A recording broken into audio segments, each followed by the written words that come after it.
Vikram Singh Roy, IPS, posting Deogarh. Yes sir. 7 বছরের সার্ভিসে 5 বার promotion আর 10 বার transfer, অথচ কোথাও কোনো কম্প্রোমাইজ নয়, তাই তো? Good record. কিন্তু ডিউটির সাথে সাথে মানুষের ভয়টাও তো থাকা উচিত, নাকি তোমার সেটা জানা নেই? ভয় মানে কি জানো? তুমি ধরো মাঝরাতে তুমি ঘুমিয়ে আছো আর তোমার দরজায় একটা ঠকঠক আওয়াজ। দরজাটা খুলে দেখলে তোমার দিকে তাক করা একটা ভরা রিভলভার, কিন্তু তোমার হাতে সার্ভিস রিভলভারটা নেই। কিংবা ধরো সন্ধে হয়ে গেছে অথচ তোমার মেয়ে স্কুল থেকে ফিরছে না।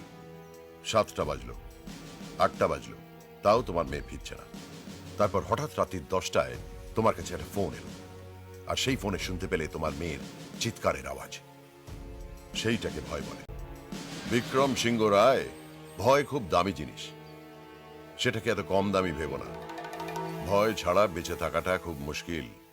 আপনি এতগুলো কথা বললেন, কিন্তু আমি ভয় পেলাম না স্যার।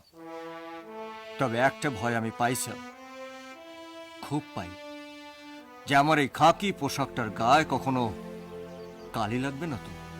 আর যখনই সেই ভয় পাই তখন আমি নিজেকে নিচে বলি যে খাকি পোশাকে কালির দাগ লাগার আগে আমার ওই নিথর রক্তাক্ত দেহটার উপরে 3 রঙা পতাকায় ঢেকে যায়।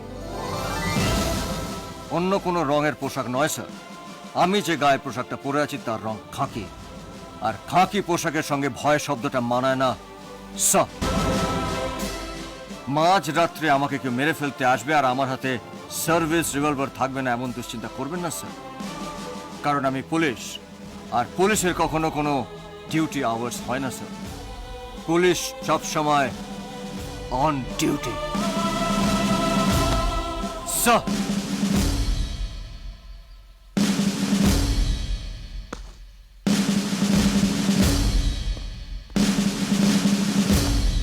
স্যার, আমার উপর বিশ্বাস রাখতে পারেন, আমি এমন কোনো কাজ করব না যার জন্য পুলিশ ডিপার্টমেন্ট বা আপনার মতন সিনিয়র অফিসারের মাথা নিচু হয়ে যায়।